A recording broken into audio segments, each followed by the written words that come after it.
Bonjour et bienvenue dans le tout premier épisode, Le temps d'un café. Le temps d'un café, ce sont des interviews avec des femmes entrepreneurs où l'on parle entrepreneuriat, valeurs, projets, envie, déco et aménagement. Je suis Éléonore Camaré et j'accompagne les entrepreneuses dans la création de leur image, par leur identité visuelle, mais aussi par l'aménagement d'intérieurs pro et privés. Je vous souhaite donc une belle découverte et à très bientôt.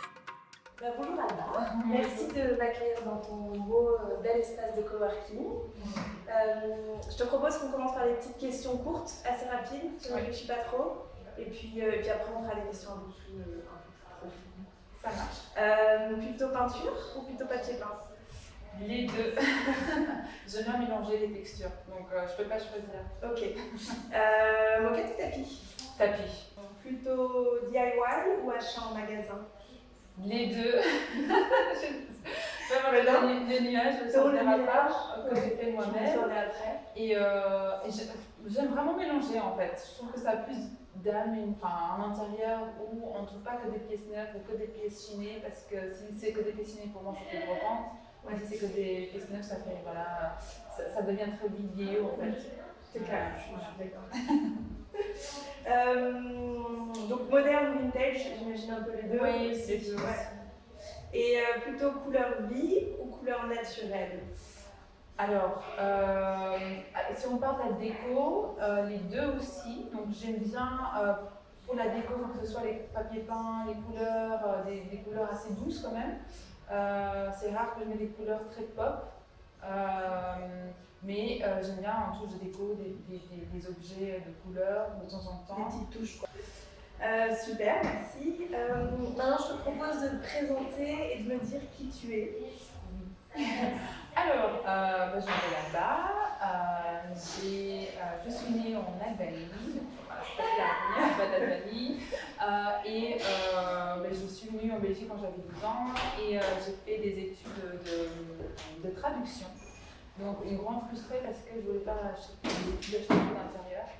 Et donc voilà. Et je suis maman d'une petite fille de 3 ans et j'ai ouvert Homemade en septembre dernier, en plein Covid. Super. Donc ma deuxième question c'est que fais-tu? Depuis plus d'un an, donc je me suis lancée complètement dans ce projet qui est Homemade. C'est un réseau de femmes entrepreneurs, mais c'est aussi un espace où on peut venir travailler, un espace inspirant et en toute bienveillance pour travailler tranquille et surtout chez soi, de l'isolement, que les femmes freelance entrepreneurs vivent chez elles. Ouais, clairement. Donc Homemade, c'est un espace de coworking, mais qu'est-ce que c'est? Qu'est-ce que c'est en plus que seulement un espace de coworking? Donc c'est vraiment un réseau de ces femmes, de mes premières membres. L'idée c'est d'avoir des lieux où venir travailler, mais aussi donc, ce réseau de networking avec des événements que dès que ça possible sera mis en place. Plein d'autres surprises à venir. C'est aussi une communauté. Une communauté, avant tout une communauté, parce que c'est pas. Le mot coworking est beaucoup utilisé de nos jours et on a perdu un peu la notion de. On va travailler parfois dans les grands espaces de coworking. On a des petites startups qui ont leur propre bureau fermé ou alors une centaine, mais finalement on ne se connaît pas vraiment. Donc là, c'est vraiment la communauté avant tout, parce que ces femmes ont déjà un bureau chez elles. Ouais, c'est ça. Ouais, c'est vraiment la relation humaine entre elles. Et pourquoi est-ce que tu as souhaité ouvrir un espace de coworking? Alors, c'est venu d'un besoin personnel. Moi, je ne suis pas réveillée un jour en me disant tiens, je vais faire un coworking féminin. Donc, comme j'étais une grande frustrée d'architecture intérieure, comme je n'ai pas pu étudier, et j'aime l'art en général. Donc mon idée principale, j'ai toujours été attirée par l'art, donc j'avais des expos, etc.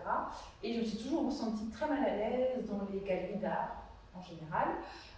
Donc c'est venu de là, parce que je trouvais toujours les mêmes artistes, ou les jeunes artistes n'étaient pas assez mis en valeur, parce que pas les moyens. Et en fait je voulais faire un peu une galerie d'art un peu plus démocratique, où on met en valeur des jeunes artistes, mais où on est aussi...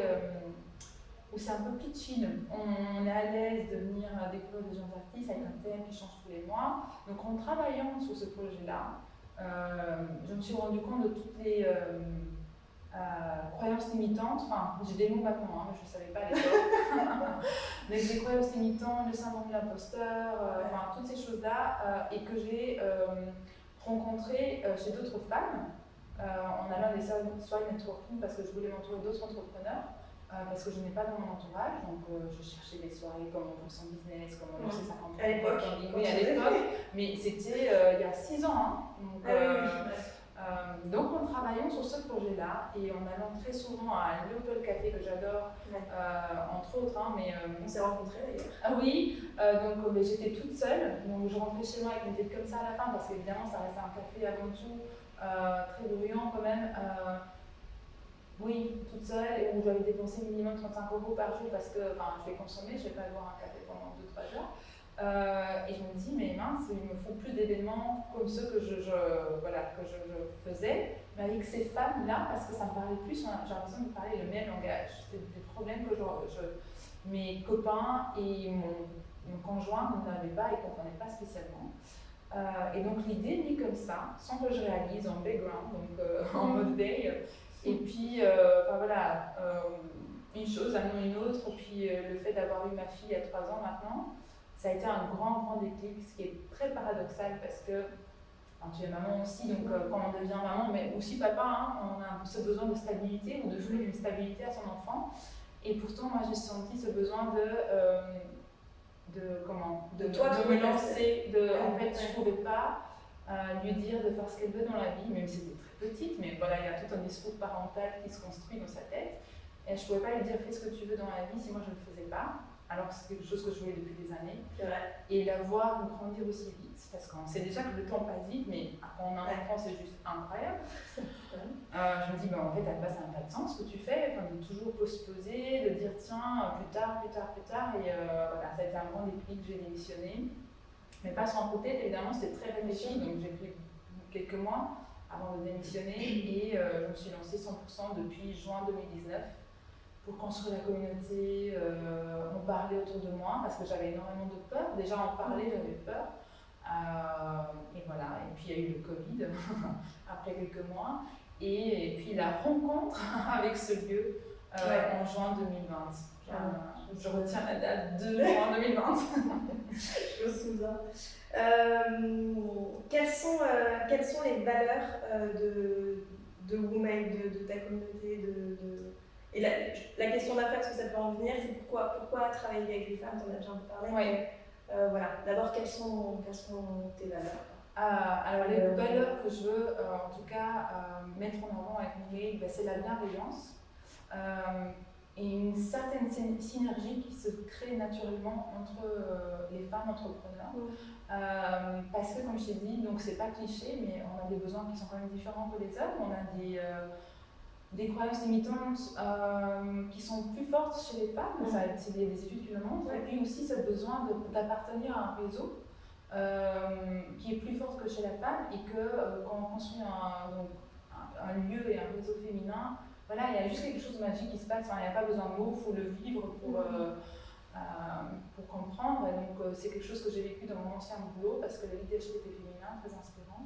Mais donc là je me perds, donc des valeurs, bienveillance et aussi la communauté, mais cette entraide, voilà, qui se fait. Donc le nombre de partenariats qui se font entre les mondes, c'est juste incroyable déjà. C'est génial. Oui, et voilà, c'est ce que je sais quand on en avait parlé. Oui, c'est ce que tu souhaitais, quoi. C'est ce que je souhaitais et en fait on se porte l'une l'autre, quoi. En fait c'est du coaching et des séances de psy gratuites. C'est top. Ouais, c'est ça. Mais de chez vous. Oui, c'est un peu oui, la bienveillance et on parle aussi de sororité, mais bon voilà, l'un ne va pas sans l'autre, ça se crée tout seul. C'est une synergie. Voilà, c'est cette synergie que je voulais créer et qui est là. C'est chouette. On y revient un peu, mais quelle est la différence entre ton espace de coworking et les autres espaces de coworking? Parce que le tien est quand même assez unique. Mais ils sont tous uniques. Oui. Déjà, on est tous uniques, pas pour faire la phrase cliché, mais voilà, on attire un peu ce qu'on est, ou on vend la chose différemment. C'est comme je dis souvent à moi-même aussi, parce qu'évidemment, j'ai aussi peur de la concurrence, il y a des moments de doute, je reste humaine et surtout, c'est quelque chose qui est très fort. Je remarque, encore une fois, chez les femmes, Et c'est ce que je dis à moi-même et aussi à mes membres ou une amie, c'est que voilà, il y a autant d'architectes intérieurs, il y a autant de coachs, tellement, il y a tellement de potiers, et pourtant ils arrivent tous à en vivre, enfin malgré tout, parce que chacun raconte une histoire, son histoire. Et alors qu'est-ce qu'il y a de différent ici? Enfin voilà, pas pour, évidemment, je vais pas être 100% objectif, évidemment, mais c'est mon bébé, c'est mon deuxième bébé. Et alors, qu'est-ce qui rend l'unique ce qui m'a pris énormément de temps, c'est de trouver le lieu, et le lieu en majuscule, parce que je voulais pas un bureau. Et c'est quelque chose que voilà, je trouvais dans les autres coworking, c'est-à-dire la moquette, les faux plafonds, etc., qui restent magnifiques, pas tous, hein, mais voilà, la plupart du temps. Et ça reste des bureaux avant tout. En fait, moi, je voulais que ça crée une maison. Voilà, une maison, parce que en fait, ce que moi je cherchais, c'est pas m'enfermer dans un bureau, justement. Parce que quand on est freelance entrepreneur, il y a une certaine liberté qu'on a envie de garder. Et je ne voulais pas enfermer ces femmes-là qui ont justement souvent, elles ont reconverti, c'est en reconversion je parle de carrière, etc. Elles ont souvent démissionné pour se lancer en tant que freelance pour trouver une certaine liberté. Donc je n'allais pas dire à ces femmes, venez vous enfermer dans un bureau. Donc il me fallait un lieu avec beaucoup de lumière naturelle, avec une méga gris, ce qui arrive souvent en Belgique, et qui reste inspirant, et mine de rien quand même beau, parce qu'elle est instagrammable, je dis, mais pas pour faire, mais parce que les réseaux sociaux, c'est un super outil de nos jours, et autant pour faire d'une pierre deux coups. Et voilà, et donc mes membres utilisent cet espace aussi pour leur shooting, pour le quotidien. Ouais. Je me souviens, au début, on avait regardé, t'avais regardé et t'avais un premier lieu. Ouais. Et il y avait toujours ce petit truc. Il y avait toujours ce petit truc, et puis je me souviens qu'avec la propriétaire, c'était pas évident. Ouais. Et puis je me souviens du jour où tu m'as appelé et tu m'as dit j'ai trouvé, c'est dingue, ça me fait, j'ai tout changé. Et surtout, tout est allé hyper vite à partir du moment où tu as trouvé ce lieu, qui, comme tu dis, c'est comme un appartement en fait. Et je trouve ça vachement beau, la relation entre le fait de leur créer une maison professionnelle, si je peux dire, qu'elles se sentent bien comme chez elles, mais avec d'autres membres pour travailler ensemble. Et chacune se connaît, donc ça c'était primordial pour moi, pour pas venir et en fait pas se connaître l'une l'autre. C'est pour ça que je voulais aussi un endroit assez petit, pas non plus qui fasse 8 mètres carrés. Parce que je voulais un endroit, parce que ça venait de nos besoins personnels, où je puisse connaître et parler facilement à d'autres gens et pas être une centaine et dire j'allais avoir peur, etc. Où tu es obligé de parler l'une à l'autre. Et voilà, c'est ça qui est génial. Non, c'est top. Alors on va parler un peu aménagement, déco, etc. Comment tu l'as aménagé? Quel était ton... Parce qu'il y a quand même, je vais montrer après dans la vidéo, mais il y a différents espaces. Quand tu as vu ce lieu, qu'est-ce que tu t'es dit? Quels étaient tes besoins et comment tu as pu l'aménager? Alors déjà... Parce que tu as tout fait tout seul, oui. Oui, je suis derrière tout, de réseaux sociaux, tout. Alors, comment j'ai fait ça? Mais déjà, le projet a mûri dans ma tête depuis des années. Donc, je savais ce que je voulais offrir. Mais évidemment, je ne m'étais pas dit, tiens, je vais mettre ça. Enfin, je voulais juste le sentiment que je voulais donner aux gens.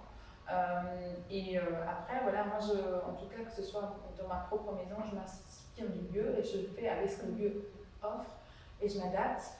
Et quand j'ai visité le lieu, j'ai eu vraiment la chair de poule. Parce que la lumière elle est juste dingue, c'est une lumière transversante et c'est un peu en enfilade, mais quand même, ça reste très feng shui. Elle est une experte en feng shui, maman, elle a confirmé. Oui. Et alors, j'ai fait avec le lieu, donc en fait, le lieu m'a parlé, vraiment. Ça fait un peu possédé, mais c'est vraiment ça. Non, mais je pense que tout à fait, quand tu rentres dans un espace, l'espace et j'avais pas non plus des idées claires, oui, je vais faire ça. Donc c'est venu vraiment au fur et à mesure. Et évidemment, faire avec le budget, parce que j'ai un budget limité, donc j'ai fait un prêt. Et donc avec les mains du d'or, par exemple le nuage à la base je voulais l'acheter tout fait, à l'atelier de la mûrerie. Et en fait, je me suis dit, tiens, je vais le faire moi-même pour économiser 1 000 €. Et donc, oui, voilà, c'est 1 000 € que je peux investir autre part. Et j'ai fait avec les moyens du bord. Je voulais absolument avoir des objets chinés. Malheureusement, je n'ai pas pu parce que j'ai eu en fait 1 mois pour tout aménager.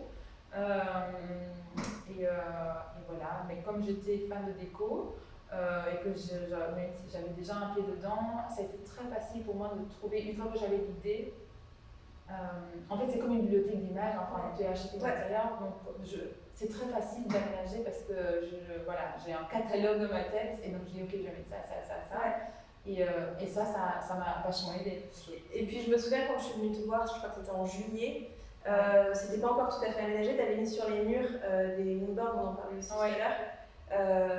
Et c'est en effet top parce que du coup ça te permet aussi de savoir l'ambiance de la pièce et de l'espace. Et ça en fait, donc je l'ai fait parce que j'ai commencé, en fait, j'ai pas eu quand j'ai signé pour la location de ce lieu, j'ai pas eu de mois de gratuité, donc j'ai dû payer un loyer tout de suite. Et donc évidemment j'ai eu une pression pour exploiter entre guillemets le lieu au plus vite pour pas me mettre dans le rouge. Et donc il y a eu des visites déjà en mois d'août avec rien ou juste quelques cartons. Et alors quand les premiers membres ont commencé à signer, donc fin août, et dont certains qui ne connaissent pas spécialement c'était quoi une Vertigo, les Petit 2, etc. Je me suis rendu compte que je devais absolument mettre des moodboards pour que les gens sachent ce que j'avais en tête. Quelle ambiance c'est magnifique parce que voilà, il y en a qui ont signé sans qui est rien. Voilà. C'est chouette. Du coup, pour les mobiliers, les luminaires, etc., tu les as choisis, mais en fait, tu savais déjà exactement ce que tu voulais dans ta tête. En arrivant dans le lieu, je veux dire. Et tu as fait un mix entre des pièces de designer, des pièces un peu moins connues ou des équivalents.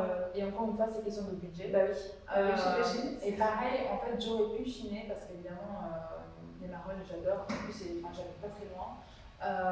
Et j'ai fait plusieurs tours au Marolles, donc il y a un ticket que j'adore, mais en fait c'est un coup de chance aussi quand on chine des pièces. C'est ce que tu trouves, mais aussi au niveau du prix, parce que parfois tu peux trouver des choses de très beaux mais pas très chères, et puis d'autres fois la même chose peut coûter 3 fois le prix.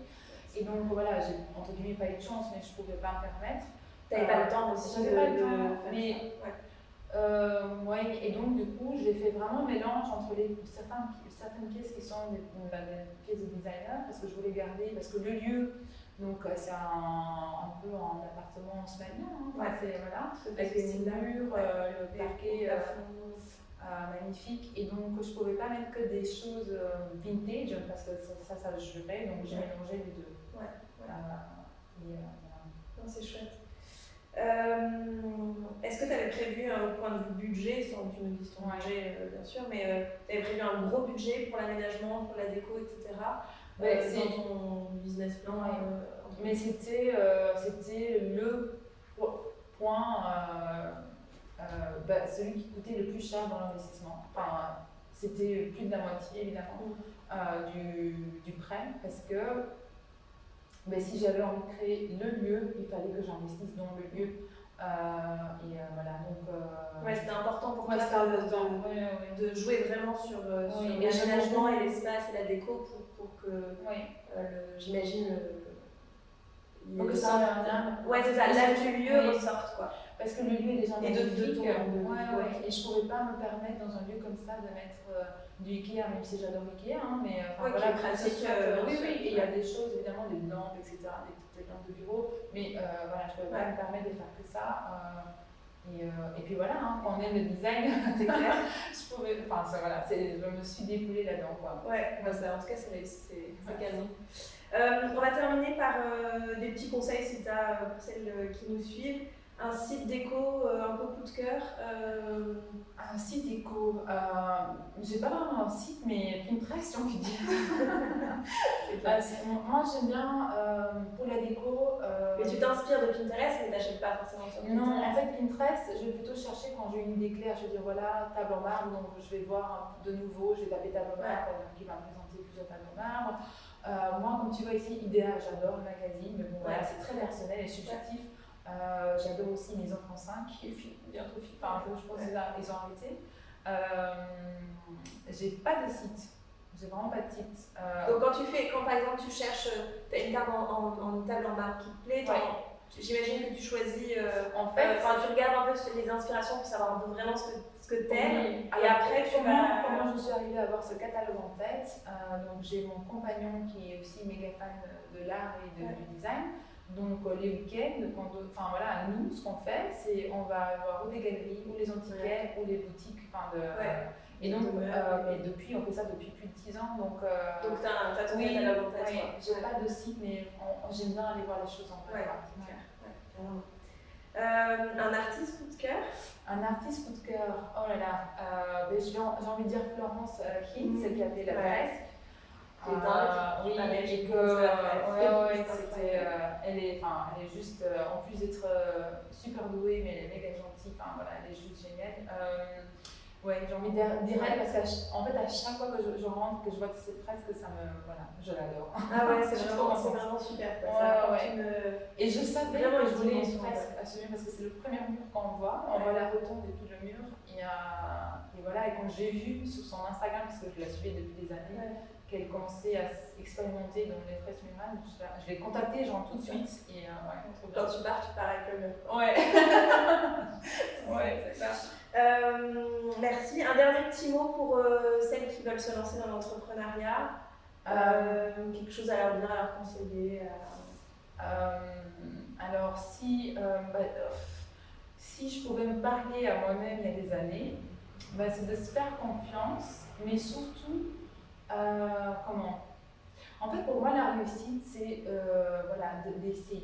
d'essayer, même si on rate, et au contraire, on va rater, c'est juste impossible de ne pas se louper, de continuer à essayer, parce que c'est ça, en fait, de jamais abandonner, et qu'il n'y a pas de bon moment, il faut juste essayer, et puis jusqu'au jour. C'est ça, il faut s'accrocher jusqu'à ce que ça marche. Et donc que tous les jours ne se ressemblent vraiment pas, et on en parlait tout à l'heure, donc je peux être super bien maintenant et je peux pleurer dans 3 minutes, mais paradoxalement, ça fait un peu masochiste, mais c'est ça qui est chouette aussi.